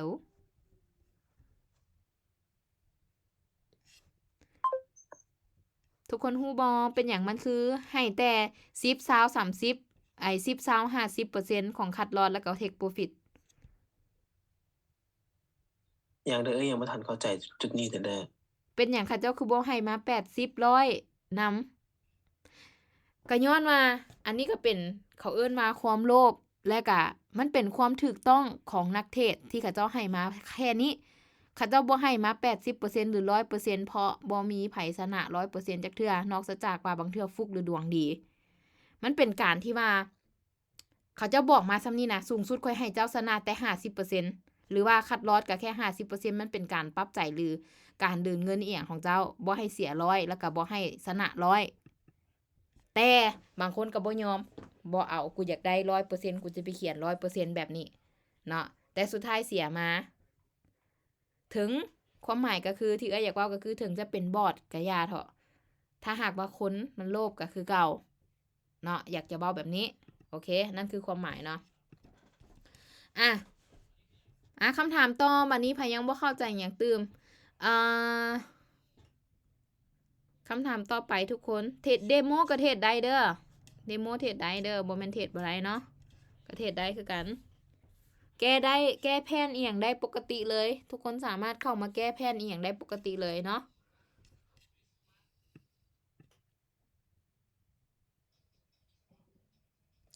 แล้วอยากให้ทุกคนศึกษาคือแบบว่าเฮากำลังคั่วไก่นะแยกออกมาตับไตใส่พุงมันอยู่ไสเฮาอยากรู้ว่ากระดูกซีกนี้มันมีหยังแหน่ประกอบอยู่ในหันเฮาก็แกะออกมาเฮาก็ศึกษาออกมาเนาะเมนูมันมีหยังแหน่อีหยังต่างๆสามารถศึกษาได้มีไผหยังถามหยังตื่มทุกคน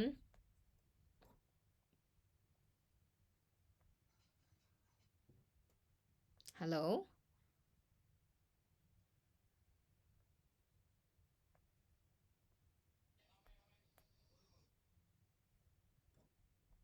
สบายดียังมีไผอยู่บ่ง่วงนอนไปแล้วเด้ บ้ารับเบิดแล้วหวะtake profit ไปแล้วเนาะทุกคนเนาะอันนี้ก็ take profit ไปแล้วบวกไปล่าสุดก็คือ29 เหรียญบวกอีกนี่หอบนี่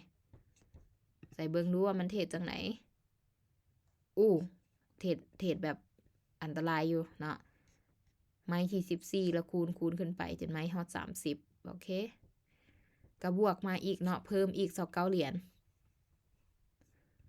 นะ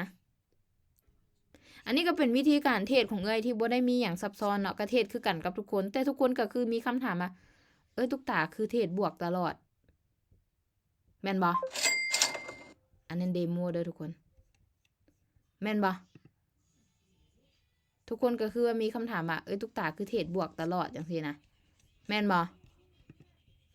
ขอสูตรแน่อหย่างต่างๆที่จริงบ่มีหยังเนาะเฮาแค่เข้ามาแค่เข้ามาศึกษาแล้วตอนที่เทรดก็เบิ่งตลาดไปนำว่าต ตลาดแบบนี้เฮาใส่สูตรแบบนี้ ตลาดแบบนี้เฮาใส่สูตรแบบนี้ หรือว่ามันเป็นแบบนี้เฮาจะเทรดแบบนี้แล้วเฮาจะมีกำไรแบบนี้แล้วเฮาจะมีวอลลุ่มแบบนี้ทุกคนลองเบิ่งทุกคนเป็นลีดเดอร์แม่นบ่ทุกคนก็ยังมีวอลลุ่มให้ตัวเองถ้าสมมุติว่าหาวอลลุ่มมื้อนึง 7,000 ทุกคนก็มีละเด70เหรียญแต่ทุกคนก็ยังมีกำไรจากบอร์ดเทรดอีกแม่นบ่ฮัลโหลทุกคนนอนเบิดแล้วหวะเช็คเด้อสุขสาครไอ้สม ฟังอยู่ ไอเดนเนาะสันทลาเนาะมนปาร์ตี้แพตเตอร์อย่างนี้ไอเล่แล้วก็ไอเล่เจ้านี่มิดได้นี่เข้ามานี่ขอเสียงหน่อยเด้อแล้วก็โตแล้วก็วินเนอร์นี่ไอพรแม่นบ่เก้าแล้วก็มอนมาจอบซื่อมาจอบซื่อ โมเจ้าต้องได้ลองแล้ว เจ้าต้องได้ลองแล้วบ่แท้เจ้าต้องได้ลองแล้วเทคโปรฟิต10เหรียญ20เหรียญ30เหรียญต่อมื้อคือเจ้าว่านี่บ่มีปัญหานะตุ๊กตาเด้อเริ่มต้นเด้อตอนนี้ที่กำไรของตุ๊กตาทั้งหมดเนาะที่เอาพอร์ตเข้ามา100เหรียญตั้งแต่วันที่ตุ๊กตากลับมาจากไทยวันที่14 15 16 17 3 มื้อ4 มื้อตุ๊กตามีกำไรจากพอร์ต100เหรียญก็คือ672เหรียญณตอนนี้โปรฟิตทั้งหมดแล้วก็คัดลอสบวกกันยังมีโปรฟิตก็คือบวกอยู่336%เนาะแล้วทุกตาก็ได้ถูกจัดอันดับอีกอยู่ในอันดับที่2ตอนนี้เนี่ยทุกตา5.85เนาะเปอร์เซ็นต์วอลลุ่มของการชนะทั้งหมดก็คืออยู่ที่251%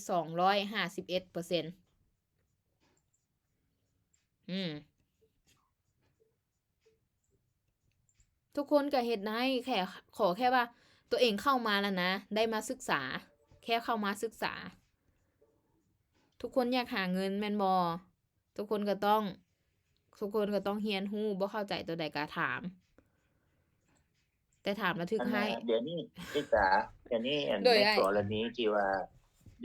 ได้กรณีที่เฮาจะ copy paste นี่นะถ้าเฮามีงบจะ100เหรียญเฮาต้องเลือกเบิ่งผู้ที่เฮาจะ copy ถ้าว่าเงื่อนไขเขาเจ้าสูงเกินเฮาก็ต้องเลือกเอาแต่เฉพาะผู้ที่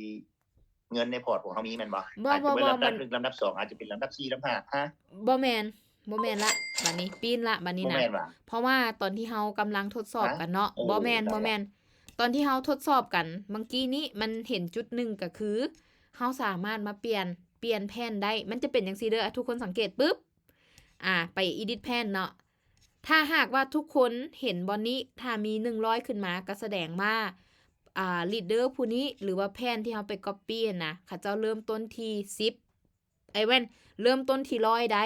พอร์ตละ100ได้ถ้าเฮามีพอร์ต100เฮาก็สามารถเทรดได้แม่นบ่เด้เขาเจ้าเริ่มต้นขั้นต่ำนี่มัน100ได้นี่100แล้วก็1,000เลยแล้วก็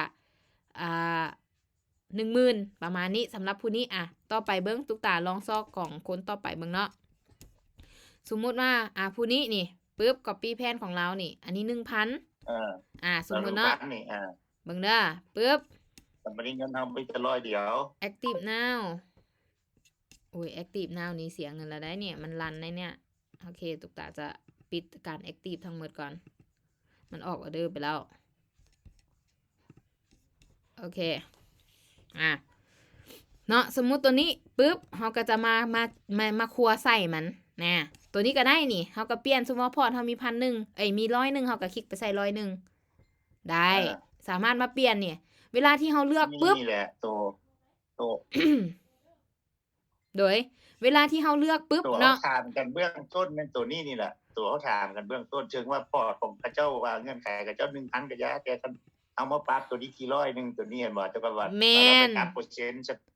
ตามรอดเรื่องกับตัวนี้นะแม่นแต่ว่ามันเป็นจังซี่เนาะมันเป็นเงื่อนไขของลีดเดอร์หรือว่าพอร์ตหรือว่าบอร์ดที่ว่ามันสร้างมาแต่เฮาสามารถมาปรับให้เป็นแบบของเฮาได้สมมุติว่าเฮามี100เฮาก็สมมุติว่าพอร์ตนี้มันเลือก100แม่นบ่ 1,000 แต่ว่าเฮาก็มาปรับให้มันเป็น100ได้ถ้าเอาตามพอร์ตเฮาว่าซั่นซะโดยได้เนาะได้นั่นแหละไอ้ก็ยังว่า ผู้ที่1ผู้ที่2เนี่ยมันสูงหลายมีเงิน100เดียวสิไปก๊อปปี้กับเจ้าได้บ่หั่นนะ อือฮึ บัดนี้เฮาก็อยากก๊อปปี้แต่ผู้อันดับ1อันดับ2แล้วสมมุติว่าแม่นบ่ล่ะ โดย ก็ต้องเป็น ทุกคน แบบว่า พลาดน้อยเดียวหนึงระวังได้เห็นบ่ตุ๊กตาพลาดน้อยเดียวหนึงเสียเงิน20เหรียญโดยใช้เหตุ เพราะว่าไปกด Active Plan เลยนะ มันจะเข้าแบบโหมดของการเทรดเลยได้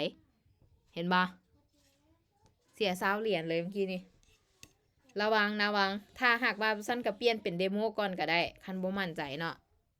แล้วก็มาคั่วแผนมันก่อนแล้วค่อยว่ากัน โอเค เดี๋ยวตุ๊กตาอยากเห็นแผนตัวนี้มันเป็นจังไดเบิ่งดูเฮาเลือกมาโดยบ่ได้เบิ่งเลย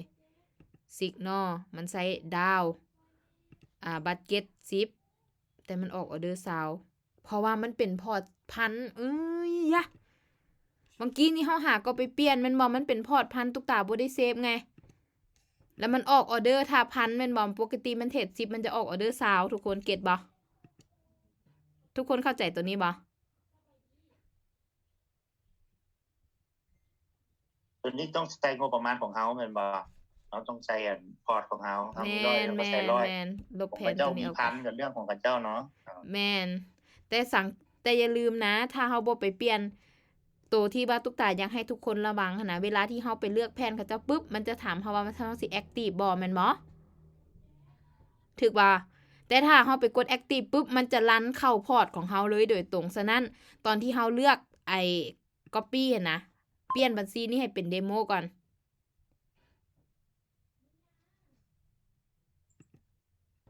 เปลี่ยนบัญชีนี้ให้เป็นเดโมก่อน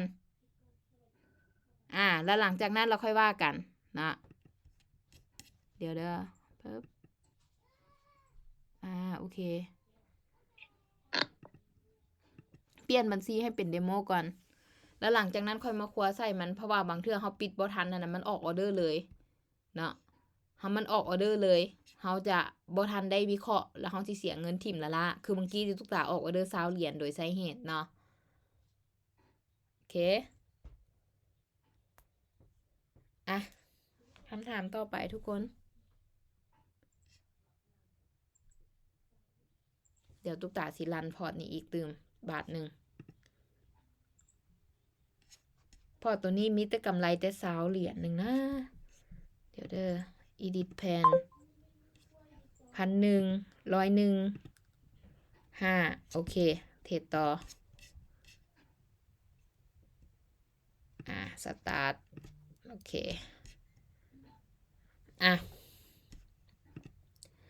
ว่าแนวใดทุกคนต่อเลยบ่มีหยังถามแล้วบ่คันบ่มีหยังถามตุ๊กตาสิออกเนาะแล้วก็สิไปอัพวิดีโอตัวนี้ลงอยู่ใน YouTube ให้ทุกคนไปรีฟังอีกบาทหนึ่งว่ามันเป็นจังได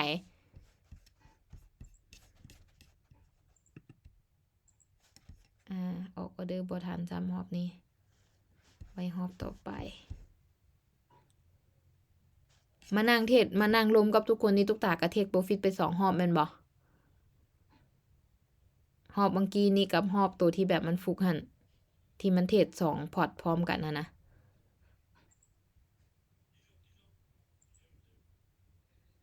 ออกออเดอร์ไปแล้วการนี้แหละทุกคนประมาณนี้มีใครมีคำถามยังตื่มบ่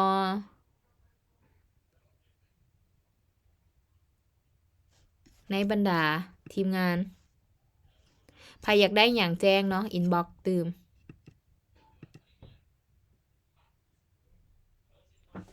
โอเคเข้าใจตุก จ้าสำคัญเด้อผู้ใดที่เป็นลีดเดอร์เข้ามาเด้อต้องเข้าใจระบบของมันตัวเองต้องได้ใช้ตัวเองต้องฮู้อย่างน้อยก็เข้ามาเทรด1เหรียญก็ได้เนาะบ่แม่นว่าอันใช้ทุน1เหรียญได้ใช้ทุน100เหรียญขั้นต่ำแล้วก็มาเทรดครั้งละ1เหรียญโดยไปปรับสูตรหันให้เป็น111เบิดเลยหรือว่าลบสูตรหันออกทั้งหมดแล้วพิมพ์1ตัวเดียวอันนี้คือสูตรเด้อทุกตัวรู1รู2รู3ให้มันเทรด1แต่ก็บอกเลยว่าคันเทรด1มันจะบ่มีกำไรเป็นหยังจึงมีสูตรขึ้นมาอันนั้นก็อยากให้ทุกคนเข้าใจเนาะแล้วจึงไปเว้ากับทีมงานได้ถ้าหากว่าคนอื่นทีมอื่นเขามีเบิดแต่ทีมตัวเองบ่มีระวังนะทีมเลือกได้นะทุกคนว่าทีมสิไปอยู่นำไผนะ โอเคบ่เฮาต้องแอคทีฟตื่มเนาะฝากถึงลีดเดอร์นำแล้วก็เทรดเดอร์สำคัญอยากหาเงินหรือว่าอยากมีรายได้ก็1นอกจากว่ามีลีดเดอร์เป็นที่ปรึกษาแล้วตัวเองก็ยังต้องทำความเข้าใจเองนำเพื่อว่าเวลาที่ตัวเองเฮ็ดลงไปแล้วเฮาสิได้รู้สึกว่ามันเป็นแนวใดแล้วก็จะเข้าใจโดยบรรยายเลยเนาะด้วยการลงมือเฮ็ดตัวจริงว่าแนวใดตื่มไอเล่บ่มีหยังถามตุ๊กตาวะ กำลังลองไซส์อยู่ โอเค งงๆอยู่เลยนี่กำลังทดลองมันอยู่ เข้าเอา FT มาผูกได้ละบอ ได้มาแล้ว จัดไป แล้วล่าสุดเน็ตซ่าสินะ โอเค ทุกตามักอย่างหนึ่งเนาะสำหรับสูตรนี้ที่ทุกตาบ่เปลี่ยนของอัน Telegram Sensi 88นี่นะ เพราะว่าเวลาที่มันชนะมันเอาต้นทุนมาบวกกำไรแล้วมันเทรดไปเรื่อยๆแล้วมันจะเฮ็ดให้เทคโปรฟิตไว้แต่ถ้าเสียมันจะเสียแค่ต้นทุนจนกว่ามันจะเสียครบรอบของมันแล้วมันจะออกออเดอร์เพิ่มสมมุติว่า5มันจะกลายเป็น7สมมุติว่า10มันจะกลายเป็น15หรือ14ทันทีแบบนี้แต่ว่าเฮาตั้งเทคโปรฟิตไว้ละเด้ฮอดกำหนดของพวกสต็อปลอสของเฮามันก็หยุดนะทุกคนทุกตาก็เลยว่ามักในการเทรดของมันสำหรับสูตรนี้เด้อนี่ Telegram Sensi 88นี่ตัวนี้เลยตุ๊กตาใช้ตัวนี้เลยเนาะแล้วก็มาปรับสูตรการเทรดของมันน้อยนึงตุ๊กตาบ่เทรดอัพอย่างเดียวหรืออัพอย่างเดียวหรือดาวอย่างเดียวตุ๊กตามาเปลี่ยนให้มันเป็นสูตรไซด์เวย์1ก็คือให้เทรดตามตุ๊กตารูปแบบการเทรดจะเป็นเทรดตามตุ๊กตาซะหลายกว่าแล้วตุ๊กตาก็จะเบิ่งตลาดนำถ้าหากว่ามันเป็นตลาดไซด์เวย์บ่อีหยังต่างๆสิล่ะตุ๊กตาจะเปลี่ยนสูตรจะเป็นคนที่มักเปลี่ยนสูตรเบิ่งได้ศึกษาแล้วก็จะเปลี่ยนไปนำแล้วรอบต่อไปนี้มันก็เทรดบวกคูณกันขึ้นไปอีกสินะเพราะว่ามันบ่ได้เทคโปรฟิตสินะทุกคนแหน่ไม้นี้มันเทรดซาวทั้งที่อีก1เหรียญนี่มันสิเทคโปรฟิตคือบ่กลับไปเทรด5เอ้ยเมื่อยเด้ไอ้มาเบิ่งสูตรมันคือว่าคอนเฟิร์มสูตรมันคือว่าช่วงนี้มันคือลงแดงลงแต่ว่า ไอสูตรของตุ๊กตานี่ลงแดงตลอดตอนตุ๊กตาของตุ๊กตานี่บ่มันก็สลับกันอยู่เด้อ้ายซอดนี่แปลว่าแดงเนาะล่องแปลว่าเขียวเด้อเนี่ยมันก็เขียวแดงสลับกันนี่ต้องได้ปรับสูตรเย้ทุกคนเทคโปรฟิตแล้วตุ๊กตามากจุดนี้แหละทุกคนบางแม่มันเก้าแม่นบ่มันเทรด5มันชนะแล้วมันเอาทุนเอากำไรน่ะบวกแล้วเทรดขึ้นต่อแล้วก็กำไรบวกทุนแล้วเทรดขึ้นต่อแล้วสุดท้ายมันก็เทคโปรฟิตสินะเด้เรียบร้อยเทคไปอีกตอนนี้เทคไป28เหรียญมันนั่งแชร์ให้กับทุกคนนี่ตุ๊กตาเทคโปรฟิต3เทื่อแล้วได้นี่แต่ว่าไปเสียห่อเมื่อกี้นี่เนาะที่ไปแอคทีฟแพนตัวนั้นมันออกออเดอร์20เหรียญเสียใจบ่ซั่นก็ได้ละ400ปลายน้อยๆละหลังจากเทรดแล้วเฮาก็มาเช็คอันดับเฮาต่อว่าเฮามีอันดับเท่าใดยังอยู่อันดับ2อยู่คือเก่าโอเคไพ่มีคำถามยังตื่มบ่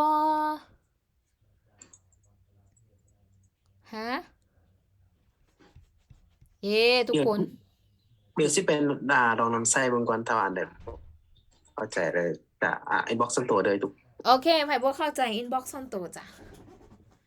แล้วก็อัพวิดีโอตัวนี้เด้อไปเบิ่งตื่มตุ๊กตาจะอัพลง YouTube ของตุ๊กตาให้แล้วทุกคนก็ไปนั่งเบิ่งแล้วก็เฮ็ดตามก็ได้เบิ่ง YouTube ก็ซ้ำได้ฟังตุ๊กตาอธิบายพุ่นล่ะทุกคนนะก็บ่ว่ากันเนาะสะดวกแบบใดก็จัดเลยคันบ่มีแล้วสิได้ขอตัวไปอัพวิดีโอนี้ลง YouTube เพื่อว่าให้ทุกคนได้เข้าไปศึกษาแล้วก็คันมีอย่างบ่เข้าใจก็ให้ทุกคนอินบ็อกซ์ส่วนตัวเพื่อว่าความเข้าใจหลายขึ้นคำถามตอนนั้นที่อยากรู้เนาะโอเคไอเดนมีอย่างถามตุ๊กตาตื่มบ่โอเคตอนนี้ยังบ่มีหยังเด้อโอ้ยตอนนี้เทคโปรฟิตแล้วดังก้องแกงตุ๊กตาถามแม่ตุ๊กตาโดยอ้ายอัน ตัวของตุ๊กตาเป็นตัวรหัสตุ๊กตาส่งเข้ากลุ่มบ่ ของตุ๊กตาบ่ไผอยากได้อินบ็อกซ์ส่วนตัวตุ๊กตาจะส่งแผ่นให้ อ๋อโอเค โดย เพราะว่ามีชุดหนึงตุ๊กตาส่งให้รหัสตัวนั้นเนาะ แม่นแต่ว่ารหัสตัวนั้นมันจะเปลี่ยนไปตลอดได้อ้ายมันต้องใช้ตอนนั้น โอ้ ที่ แม่น ตุ๊ก ว่า ตาส่งแม่นเพราะว่าตุ๊กตาเปลี่ยนปุ๊บสมมุติเนาะตุ๊กตาแชร์แผ่นแม่นบ่เด้เห็นบ่สังเกตเด้อตุ๊กตาจะกด creator ปุ๊บเด้มันเปลี่ยนเห็นบ่กด create ปุ๊บ เลย มันเปลี่ยนเห็นบ่ อ๋อ แม่น โอเค แล้วก็ง่ายๆเลยหลังจากที่ได้รหัสตัวนี้ไปก็ไปกด import วันนี้เนี่ยเข้าไปอัน portfolio เนาะปุ๊บกด import วันนี้ปุ๊บแล้วก็เอารหัสตุ๊กตาวางใส่แล้วก็กด import now มันจะดึงเอาวิธีการเทรดของตุ๊กตามาเลยโดยแต่ว่าถ้าทุกคนอยากไปเปลี่ยนวิธีอหย่างตื่มก็เข้าไปหลังจากดึงมันมาหน้านี้แล้วเนาะทุกคนก็เข้าไปคำว่า3เม็ดนี้แล้วก็ไป edit pan แล้วทุกคนก็ไปแปลงเอาอยากเฮ็ดแปลงอีหยังก็ได้ตามสูตรเจ้าของก็ได้ด้วย สมมุติว่าเฮามีแผ่นอยู่3แผ่นสามารถรันพร้อมกันได้บ่ ตุ๊กตาบ่แนะนำให้รันพร้อมกันใช้ตัวใดตัวหนึ่งก่อน จ้ะ เพราะว่าอ้ายต้องเข้าใจว่าแผ่นแต่ละตัวมันเทรดบ่คือกัน แล้วมันสิดึงเอาเงินอ้ายไปเฮ็ดบางเทื่อมันบ่พอมันก็ไปบ่ได้มันก็สิคัดลอดสต็อปอีหยังต่างๆจังซี่นะ แม่น โดยคือตุ๊กตาเฮ็ดเมื่อกี้นี่มันชนะซื่อๆมันก็เลยดึงเงินในกระเป๋าไปได้เพราะว่าตุ๊กตายังมีเงินในกระเป๋าอยู่อะนะบางตัวมันเทรด30 70มันบ่เมื่อกี้นี่นะตัวที่ว่า ได้ รอบแรกที่มันเทคโปรฟิตของตุ๊กตาเทรดแบบมั่วตุ๊กตาดึง2แผ่นมาแอคทีฟพร้อมกันหั่นเด้ อืม โดย โอ แต่ เค คันว่า ขอบ มัน ใจ ขึ้น จ้ะ แบบนี้นี่ก็หายห่วงเพราะว่าหยังคือของตุ๊กตานี่เนาะคันมันเป็นจังซี่นี่มันยังเป็นกดลั่นอยู่บัดนี้อยู่แต่ว่ามันเทคโปรฟิตแล้วมันจะบ่เทรดต่อ จนกว่าเขาจะรีเซ็ตคำสั่ง มันจึงจะเทรดใหม่ยกตัวอย่างตุ๊กตาหยุดกดหยุดปุ๊บมันคอนเฟิร์มปั๊บแม่นบ่ตุ๊กตากด start again มันจะเทรดอีกครั้งหนึ่งเนี่ยมันจะรีเซ็ตเห็นไอ้สังเกตตัวนี้ take profit today วันนี้มันจะรีเซ็ตมาเป็น0แล้วมันจะเทรดใหม่เนี่ยมันจะเริ่มเทรดใหม่ บวกลบอีหยังอยู่จังไดถ้ามันบวกอีก10เหรียญมันก็จะ take profit ทันทีหรือว่าก่ายกว่า10เหรียญมันก็จะ take profit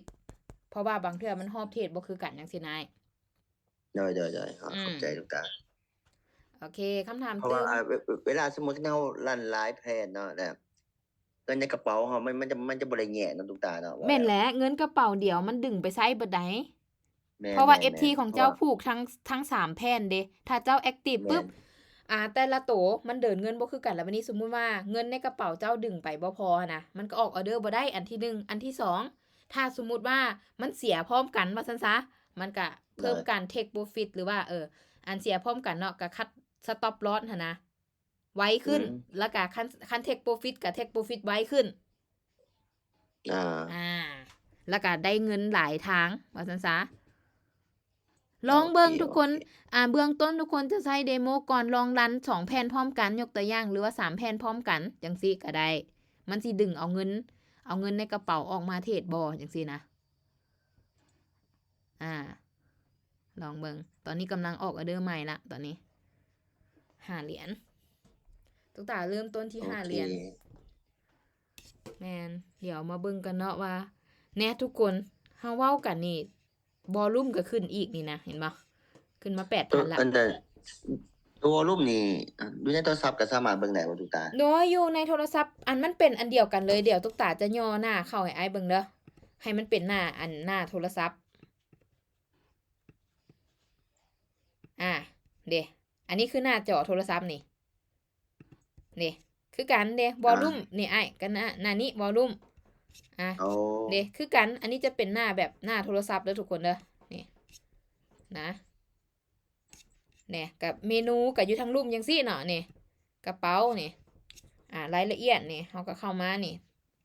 วิวนี่โอเคตอนนี้เป็นจังไดเทรดบวกขึ้นมา4เหรียญแล้วมันออกออเดอร์5เหรียญต่อไปแบบนี้นี่เห็นบ่จะประมาณนี้ทุกคน โอเค พี่บอกอย่าปีปากผู้ชิบหายขอบใจตุ๊กตาเด้อ โดยมีหยังบ่เข้าใจถามตื้นและอีกอย่างหนึ่งเนาะมันง่ายก็คือมันบ่ต้องให้ไผเป็นคนอนุญาตทุกคนสามารถเข้ามาใช้ได้เลยแอคทีฟแล้วก็ใช้ได้เลยต่างแต่ว่าอันนี้ตุ๊กตาเว้าในนามของลีดเดอร์เนาะลีดเดอร์ต้องเป็นคนฮู้ เพื่อว่าจะไปแนะนำให้ทีมเจ้าของแล้วก็ใช้เป็นตัวอย่างให้ทีมเบิ่งโอเคประมาณนี้ยังเหลือ9ชีวิตมีหยังถามตืมเฮาเอากันจนวินาทีสุดท้ายโลดไอ้น้องเฮานะ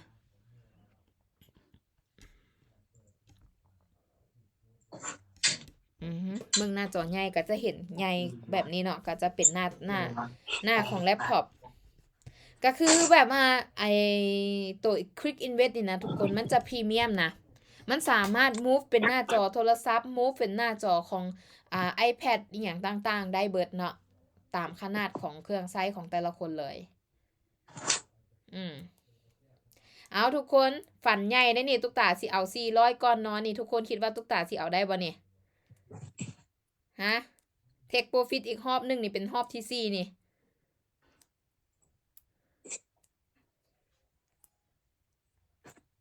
โอเคมารอเบิ่งออเดอร์ต่อไปมันต้องออก10แน่นอนเลยหรือออก5อีก10น่ะว่าแล้ว10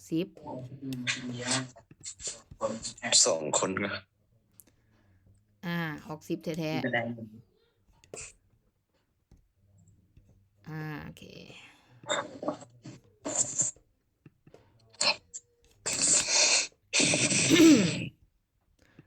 ทุกอย่างมันจะลิงก์กันคือแบบมันเป็น FT เลยอุ้ย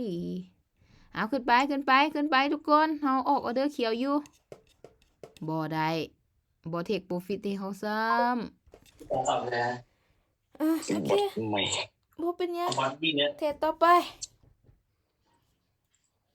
โอกาสเนาะทุกคนเนาะเวลาที่มันสนับบางเทื่อก็3ไม่เหรียญ4ไม่เหรียญก็มีจังซี่นะมันคือโอกาสเป็น1สาเหตุที่ว่ามักการเทรดแบบนี้บ่พอดอก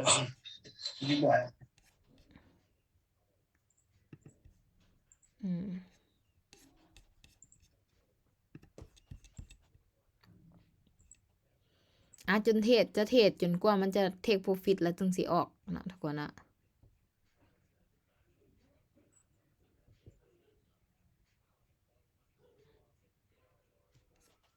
ในเวลาที่มันเสียมันเสีย10ก็ยามมันกลับมาเทรด5คือเก่าเริ่มต้นนะ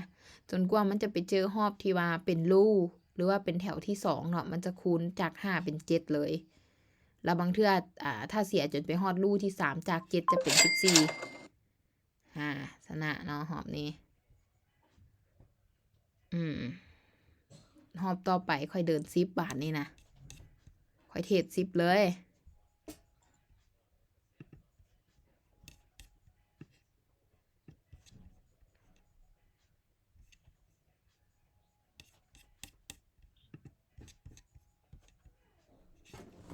ช็อตออกออเดอร์ช็อตเนาะก็คือดาวตลาดเซลบ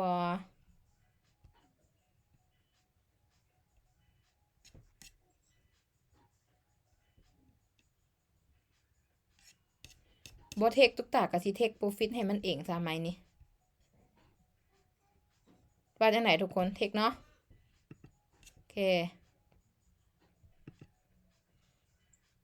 โอเค